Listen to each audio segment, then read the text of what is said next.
¿Sabías que la terapia cognitivo-conductual tiene más investigación científica que cualquier otra forma de psicoterapia y aún así es de las más malinterpretadas y con muchos mitos? Guía existencial. Bienvenidos y bienvenidas a la Guía Existencial. Mi nombre es Jessica Barragán.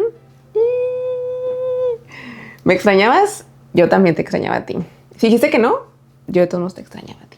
Como ya escuchaste, hoy vamos a hablar de la terapia cognitivo-conductual, que es en la que yo tengo maestría, y vamos a desmentir algunos mitos que circulan por ahí. Me gustaría platicarte, bueno, cómo se hacen los esquemas de pensamiento, cuáles son como los conceptos más importantes. Vamos a abordar esto de los mitos que te estaba platicando y también al final platicarte cómo se vería una primera sesión por si nunca has ido a terapia y a lo mejor tienes la inquietud de pues tratarte con este enfoque, que sepas más o menos lo que te espera. Porque entre los mitos que hay, y ya los abordaré más a detalle, suele decirse que es una psicoterapia que es muy fría, muy estructurada, como si no le diéramos importancia a las emociones, y eso no es cierto. Entonces, bueno, por eso surge un poco la necesidad de hacer este video.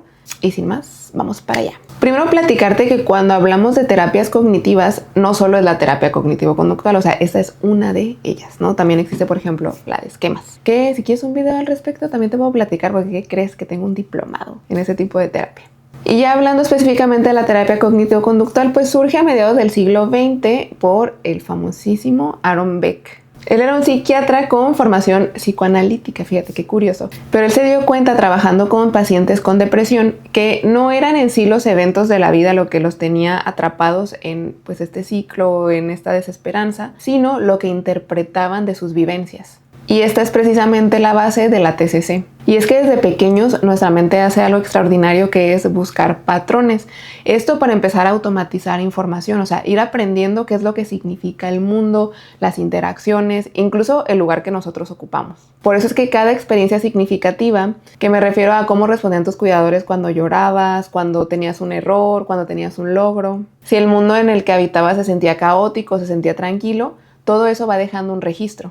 Y estas son conclusiones que el cerebro va guardando de cómo funciona la realidad. Imagínatelo así, como si fuéramos una computadora que va haciendo archivos, por ejemplo, de cómo se consigue el amor, de cómo se consigue el éxito.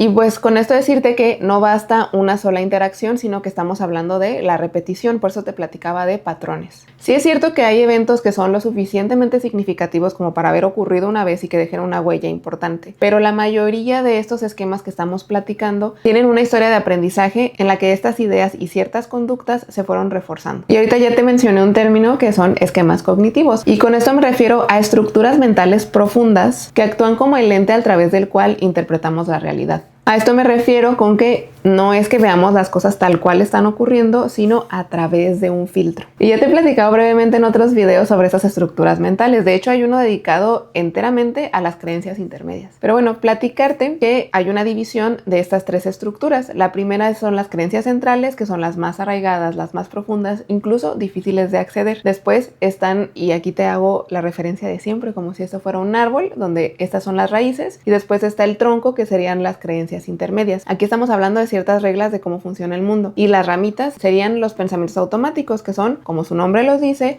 contenido cognitivo que llega de repente, no lo estoy eligiendo pensar, pero que tiene que ver con estos esquemas de interpretación. Y platicándote un poquito más de ellas, por ejemplo, las creencias centrales son la base sobre la que hemos construido las interpretaciones, y estas suelen ser absolutas y generalizadas. O sea, por ejemplo, yo podría pensar que soy inadecuada, o que no soy amada, que el mundo es peligroso, que los demás siempre me van a fallar, porque acuérdate que esas interpretaciones las hacemos en tres niveles: sobre nosotros, sobre los demás y sobre cómo funciona el mundo. Y estas creencias son tan antiguas y tan automatizadas que la mayoría de nosotros no tenemos acceso en el día a día. Quizás ahorita que te estoy platicando de esto, bueno, si a lo mejor ya has explorado en terapia, ya sabes cuáles son las tuyas y ya has hecho trabajo para irlas modificando, pero si no, puede ser que te suene un poco extraño como este tipo de conclusiones. Ahorita te voy a contar un ejemplo bien para que lo podamos aterrizar, pero ponte a pensar que de repente estás en una conversación con alguien y hay una malinterpretación de la situación. Entonces, imagínate que tienes la creencia central de que no eres amada, no eres querible, que eres difícil, no sé. Y entonces alguien anda con prisa y está así como que tú le ves, que está como muy apurada, va a agarrar el camión, lo que tú quieras. Y tú te acercas a decirle, oye, ¿cómo ves al ratito que regreses? Hacemos algo juntos, no sé qué. Y la otra persona, ahorita no puedo ver eso, mándame un mensajito al rato, lo checamos. Y tú te quedas con,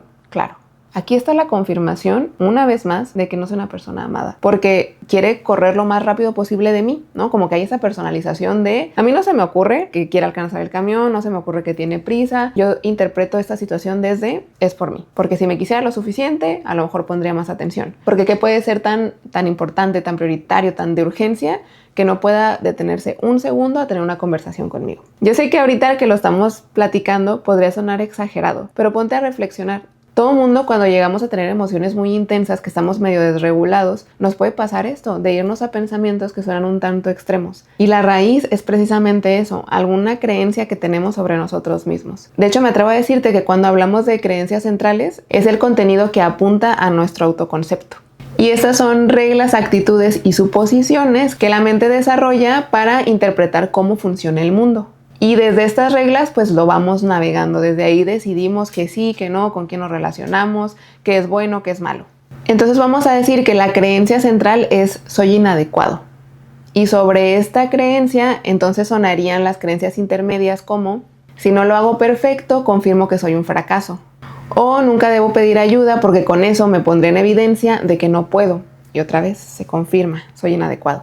Y quiero que lo pienses como este manual de supervivencia que se construyó ahí solito dependiendo de las situaciones que experimentaste creciendo, que era para sobrevivir. Y lo que sí observamos en el día a día son nuestros pensamientos automáticos. A esos tenemos acceso todo el tiempo porque, otra vez, llegan solitos, son interiorizados y son como estas opiniones, interpretaciones que estamos haciendo del ambiente, de nosotros mismos y de los demás. Y podrían sonar como seguro hice algo mal, esta persona me odia, nunca voy a poder, aquí estoy otra vez fracasando. Parte de lo conflictivo es que aparecen tan rápido y con tanta naturalidad que rara vez los cuestionamos. De hecho, los tomamos como si fueran 100% reales. Y estos pensamientos detonan en nosotros alguna emoción y una conducta. Ahora te invito a reflexionar que si bien estas creencias se crearon en cierto ambiente, o sea, estaba pasando una serie de situaciones, fue repetitivo para poder hablar de patrones y tiene que ver con tu supervivencia, podríamos decir también que en cierto momento funcionaron, o sea, por eso se fueron reafirmando, porque fue como que, sí, estoy obteniendo algún refuerzo positivo de que son efectivas. Pero quiero que pienses en qué tipo de escenario se pudiera crear la idea de que no eres apto para ser amado, de que no eres suficientemente valioso, de que eres inadecuado, de que no lograrás lo que quieres. Y sí, quiero que te coloques en, pues precisamente quién lo aprendió, ¿no? A lo mejor ahorita como adultos lo observamos y decimos, sí, qué pensamientos tan inútiles. Pero piensa en ti creciendo y en qué eran esas vivencias precisamente a las que tuviste que sobrevivir. Imagínate, por ejemplo, a alguien que creció en un hogar donde el amor era condicionado y que entonces te reconocían cuando sacabas buenas calificaciones, cuando no dabas problemas, cuando te portabas bien. Creo que sería evidente que por lógica la idea que se construye a raíz de estas vivencias es que si soy útil y no fallo, entonces soy amado. Porque acuérdate que estamos hablando de amor condicionado, o sea, que si hablamos de lo contrario, que sería el amor incondicional, pues es que no importa si hoy no sacaste buenas calificaciones, o sea, yo te puedo disciplinar de todos modos de una manera positiva, respetuosa y seguirnos queriendo, ¿no? Como que el amor no está en juego. Pero aquí estamos hablando de ese hogar donde si todo bien contigo, si cumplías mis expectativas, lo máximo, toma un premio, toma amor, pero si no, hazte para allá que no puedo verte porque ¿cómo crees que hiciste lo que hiciste, que fallaste? A lo mejor aquí ya te ando desbloqueando algún recuerdo. Yo sí me lo ando desbloqueando sola. Y entonces esta persona ya de adulta crece con la idea de que no tiene que decepcionar a los demás, que se tiene que mostrar disponible, que tiene que encontrar ese espacio donde sea útil. Y eso se traduce entonces en dificultades para decir que no, para poner límites, para hablar de tus necesidades sin que eso se sienta como una carga para los demás, de relacionarte constantemente en espacios donde quizás tú das más de lo que recibes. Y esto pues no es porque seas realmente inadecuado o débil, sino porque es la manera en la que aprendiste a sobrevivir, que esos eran los espacios que se sentían seguros, o sea, en este intercambio de yo te doy bienestar a ti, no te doy problemas, entonces puedes estar a gusto conmigo. Y si estamos hablando de que estas creencias están interconectadas, se van alimentando a sí mismas y además interpretan la realidad, pues fíjate que luego tenemos unos filtros que nos hacen las cosas un poquito difíciles cuando se aparecen, que son las distorsiones cognitivas. Estos son errores sistemáticos en el procesamiento de la información que gracias a ese esquema que tenemos, pues van malinterpretando la realidad. Y no es que sean caprichos, que sea una cabeza dura y yo me aferre a ver las cosas así, sino que, pues para mí esa es la realidad. Es como a lo largo del tiempo he recabado evidencia de que el mundo funciona. Porque fíjate, es que es curioso, pero por estos filtros vamos sesgando la evidencia. Ejemplo, una distorsión cognitiva es la de catastrofización, que esto quiere decir que nos adelantamos a que va a ocurrir lo peor del mundo. La mayoría de las personas que tienen este filtro mental muy fuerte, cuando les preguntas qué tan bueno eres para anticiparte a lo que va a ocurrir, dicen muy bueno. Te platican una serie de evidencias de yo sabía cuándo se iba a morir fulanito, yo sabía que este día algo malo me iba a pasar. Y así, ¿no? Como de verdad tienen un montón de evidencia que respalda esa catastrofización. Hay un ejercicio en el que para ponerlo a prueba, de hecho les dices como, pues vamos haciendo un registro. Y es muy curioso porque cuando no hacemos los registros, pues por este filtro mental vamos guardando de que sí es cierto. Yo soy muy buena para predecir lo negativo y por eso me tengo que adelantar, tengo que pensar en el peor de los escenarios. Pero una vez registrando te das cuenta de que no, que realmente no eres tan efectivo, que así como se te ocurren los peores escenarios, rara vez ocurren. Pero sí, obviamente se guardó y se le dio mucho peso a ese donde no te equivocaste. Otra distorsión, por ejemplo, es el pensamiento todo o nada, que aquí es o sale perfecto o soy una basura. O estás al 100% conmigo o me odias. Y lo mismo pasa, el pensamiento está polarizado. Probablemente se formó en espacios condicionados, ¿no? Donde sí se nos trataba de esta manera, de todo o nada, o estás aquí o no estás, a lo mejor con ciertas exigencias, con cierta inflexibilidad, hasta con mensajes dobles que hacen todo muy confuso. Y por ejemplo, para este tipo de pensamiento, siempre es muy buena idea hacernos la pregunta de, ok, a ver, sí, esto lo podría explicar. Vamos a decir que yo mandé un mensajito y no me contestan en todo el día. Y yo digo, ya, me odia. Esta es la confirmación de que me odia, que pues sí, en algún momento fuimos buenas amigas o nos quisimos mucho, pero ahorita ya valió. Y entonces te decía, ¿no? La invitación a preguntarnos, ok, esta puede ser una explicación que hay. ¿Cuál otra puede haber? ¿No? Ampliarnos un poquito el pensamiento de dónde están esos puntos medios, esas matices, ¿no? Donde no solo es me odia o me ama, sino ¿qué otra cosa puede estar pasando? ¿Cuál habrá otra razón por la que no te contesten?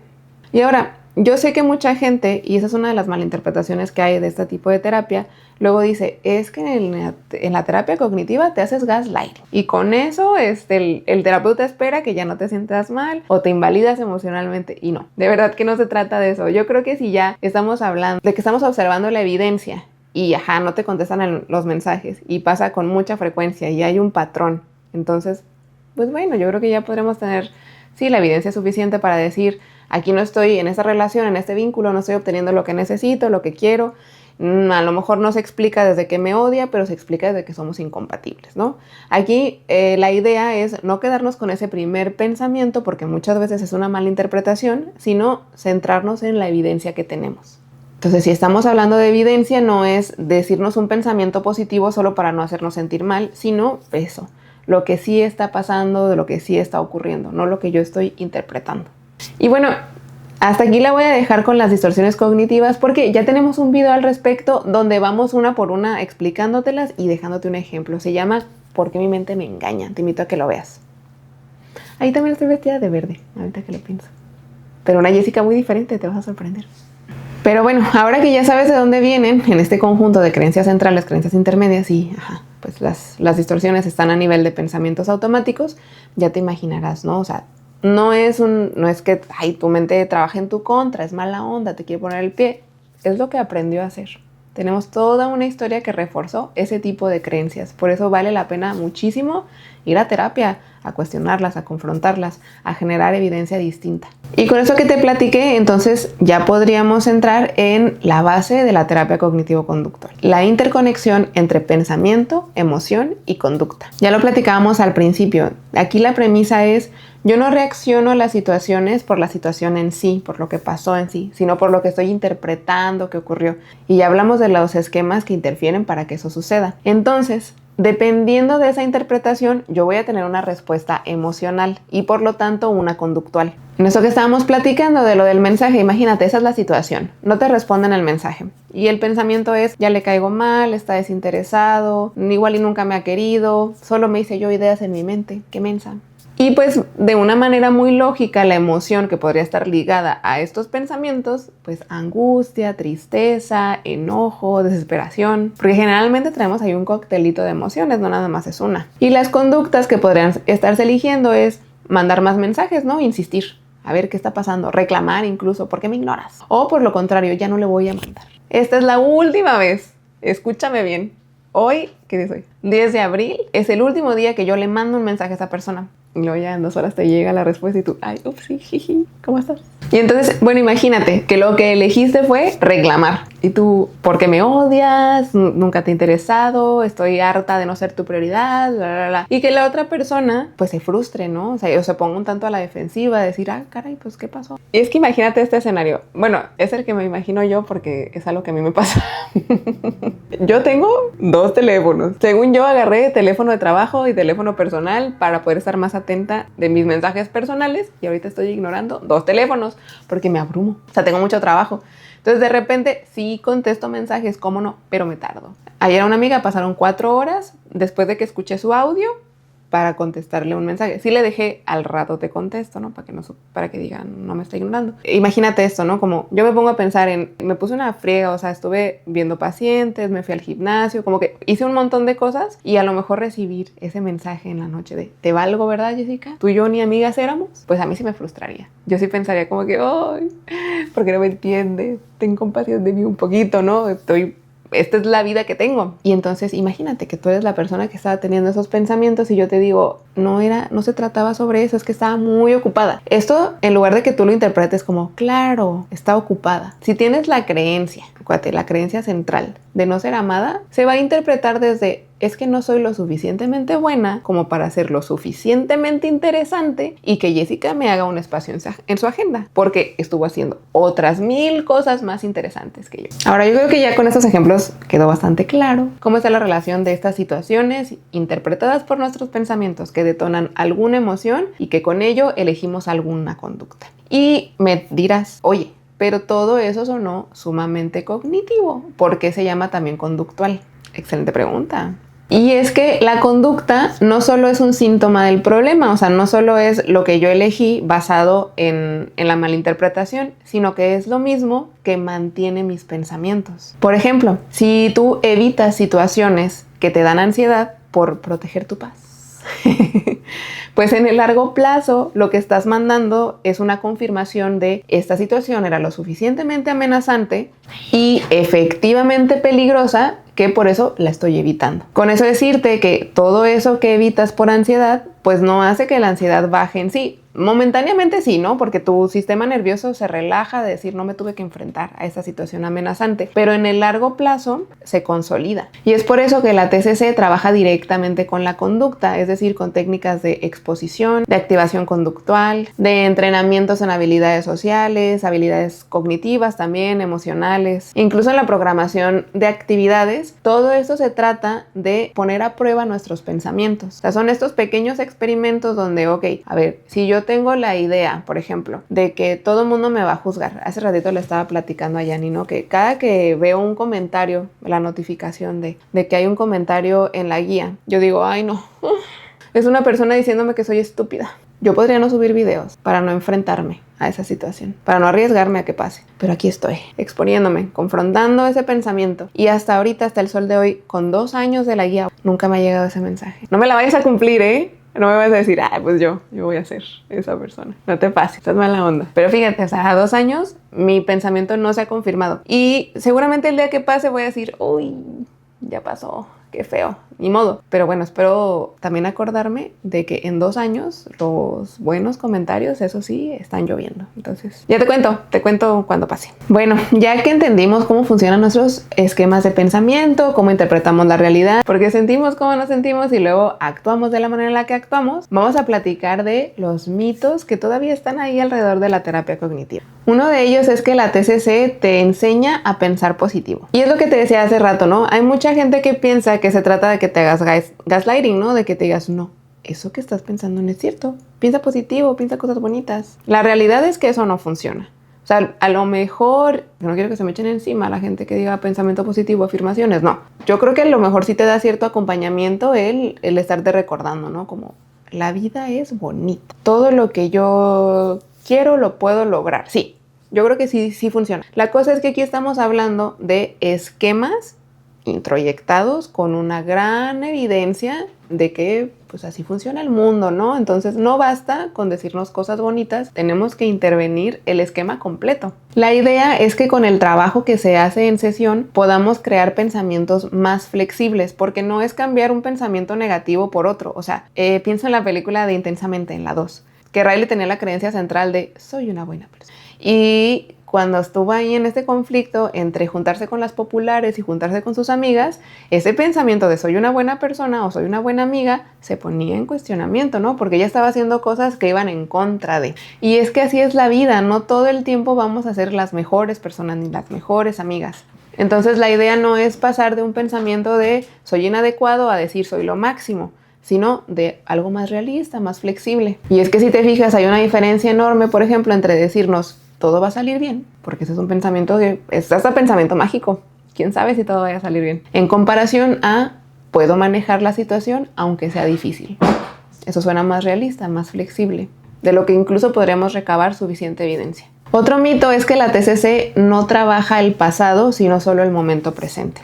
Y a ver, aquí es más o menos cierto, pero igual de más o menos cierto es más o menos igual de falso. Sí es cierto que en comparación a otro tipo de psicoterapias, la TCC está mucho más orientada en el presente, porque aquí nos centramos en bajar objetivos que necesitas ahorita, ¿no? De lo que te está generando malestar, de lo que te está alejando de la vida que quieres vivir. No es tanto de irnos a, vamos a hacer una revisión exhaustiva de tu infancia y de ahí vamos a ir sacando. No, es como ahorita lo que tú consideras problemático, eso es lo que nos da el punto de partida hacia lo que vamos a trabajar, hacia los objetivos que estamos persiguiendo. Pero no se ignora tu historia de vida, no se ignora tu infancia, ya lo platicamos. Todas esas creencias tienen un origen y tienen esta historia donde se reforzaron. Entonces, claro que nos damos ese brinco para entender. De hecho, es muy importante que a ti te haga sentido dónde se crearon, porque ahí tomas como cierto poder de esta narrativa, ¿no? Como que te recuerdas de, yo no elegí esto, pero sí tengo hoy la responsabilidad de hacerme cargo.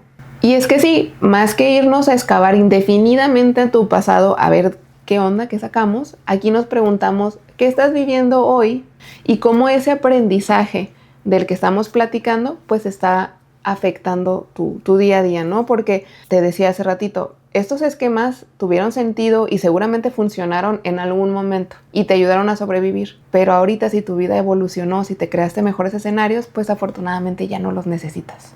Otro mito es que la TCC es fría, mecánica y que no tienes un vínculo real con tu terapeuta. ¿Tú crees, chiquis, que no vas a tener un vínculo conmigo? Yo soy bien buena onda. No te creas. Digo, sí soy. Pero no, esa no es la evidencia que te tengo para compartir. Sí entiendo de dónde puede venir esta malinterpretación, porque es cierto que la TCC es estructurada tanto que hay 11 ítems que tienen que aparecer en una sesión. O sea, nosotros como terapeutas estamos fijándonos en esos aspectos. Tú no te enteras, tú navegas esta sesión, pero nosotros te estamos cuidando. La agenda, el tiempo, que conectemos con el pensamiento que está siendo problemático en ese momento, que elijamos la mejor de las intervenciones para lo que estamos platicando, que conectemos con una sesión anterior para que vaya haciendo sentido el trabajo. Además, que esto lo hagamos de manera colaborativa para que tú también seas parte, porque tú eres la parte más importante, de hecho, del proceso, para que tú te sientas adueñado de ese proceso. Que lo hagamos de una manera en la que sea una búsqueda, que no te estemos dando las respuestas, sino que tú solito llegues a esas conexiones con las preguntas que estamos haciendo en cuestionamiento socrático. Y que todo esto se pueda aterrizar en la siguiente tarea que te vas a llevar a practicar durante la semana. Todo eso está pasando en una sesión. Pero bueno, decir entonces que es fría o que no tienes un vínculo con tu terapeuta, para empezar, ahorita te dije 11 ítems que se cuidan en la terapia en cada sesión. La relación interpersonal, que es ese vínculo que tienes con tu terapeuta, es algo que también se cuida. O sea, yo como terapeuta tengo que validarte, que acompañarte, que mostrar que a mí también me mueven las emociones que te mueven a ti, que me importas genuinamente. Y es que independientemente de la terapia con la que te estés tratando, hay mucha evidencia de que la relación terapéutica es sumamente importante para el éxito de los procesos. No es la más importante, pero sí juega un papel primordial. Y entonces podría decirte que un buen terapeuta en TCC combina esa estructura con la calidez humana. Si a lo mejor estás frente a una persona que no hace todavía eso, pues dale chance. No te creas, cambia de terapeuta, lo que tú gustes. Lo que te podría decir es, pues le falta a lo mejor un poquito de supervisión, le falta mejorar en ese sentido, ¿no? Algo que yo me atrevo a decir de la TCC, y lo digo con mucho orgullo porque ya sabes, yo me formé en ella, es que somos de las pocas psicoterapias en las que nos animamos a la supervisión constante además. Y sí a poner en juego esta parte, ¿no? De que igual y no eres tan bueno como pensabas, hay cosas que mejorar, pero también recordar eso, ¿no? Como esto no es una crítica sobre mi autoconcepto o la persona que soy, sino es mi trabajo y necesito saberlo, pues para cada vez hacerlo mejor. Y otro mito es que, bueno, como es de las terapias que más evidencia tienen de su eficacia, entonces sería solo para casos graves. Y no realmente. También funciona para acompañarte en situaciones cotidianas como problemas de pareja, como duelos, para mejorar tus habilidades en comunicación, para cambios que estás experimentando. Incluso si, no sé, traes un objetivo en mente y no te logras organizar, pues también para hacer ciertas actividades sobre eso. No tienes que estar en una crisis o ser diagnosticado con algún trastorno para acceder a la terapia. En sí, tú sabes, si ya has estado por aquí, que la terapia pues es un espacio para acompañarte, porque es cierto, tú lo puedes resolver. Sí, estoy segura que tú tienes habilidades, que eres eficaz, que seguramente se te ocurren muchísimas maneras de resolver tus problemas. Y al mismo tiempo, la terapia pues es una herramienta que podría ayudarte a alumbrar el camino, a que no sea tan atropellado. Tu terapeuta es tu equipo, es una persona colaborando en tu beneficio.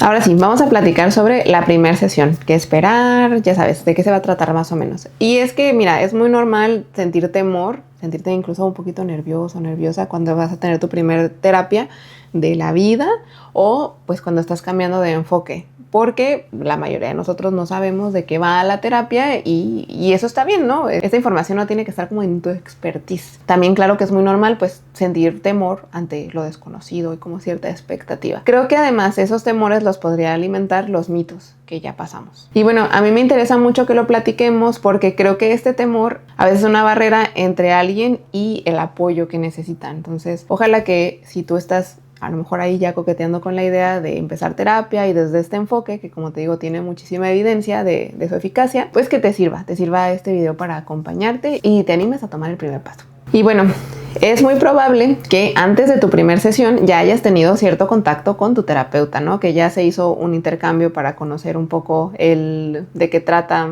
la terapia, si es que tienes esas dudas, o por lo menos ya se supo en qué horario nos vamos a ver, cuánto cuesta, ese tipo de cosas. A mí por lo menos me gusta mandar una recomendación que es si quieres tener una libretita y lápiz cerca de ti para que puedas tomar notas, eso ayuda muchísimo, sobre todo porque muy probablemente te vas a llevar una tarea, entonces a mí me gusta que tengas donde anotar esa tarea. Hay quienes mandan formularios desde el principio para ya saber más o menos qué es lo que vamos a platicar. Por ejemplo, en el perfil de la guía hay un formulario donde sí te pregunto que me expliques brevemente qué es lo que te gustaría trabajar. Y yo también ya tengo como esa idea de que irte preguntando. Y bueno, en esta primera sesión, si es en persona o es en línea, pues probablemente normal, ya lo decíamos, estar nerviosos. Incluso te cuento que a mí también me pone un poquito de nervio cada que voy a ver un primer paciente, porque eso es igual, no sé qué esperar, no sé con qué situación me voy a topar enfrente, si va a ser compleja, si la persona a lo mejor va a mostrar ciertas resistencias. Entonces, bueno, creo que esa primera interacción es interesante para ambos.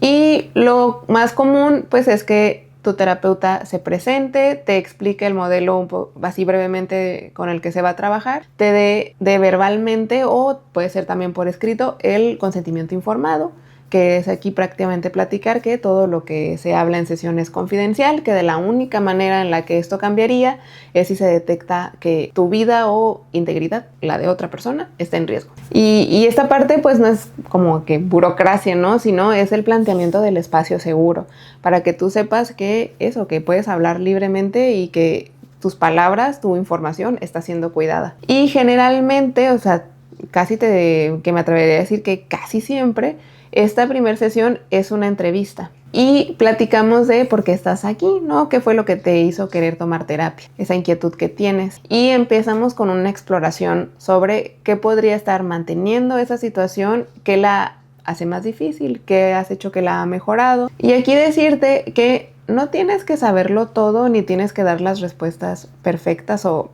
correctas porque no existe tal cosa. Es importante que si no sabes qué contestar, pues así lo digas, ¿no? Como ahorita no se me viene a la mente, que te sientas libre de hablar con claridad, porque ya será trabajo del terapeuta que está entrenado en entrevista, pues el poder reformular esas preguntas para que poco a poco vayan integrando la información que se necesita.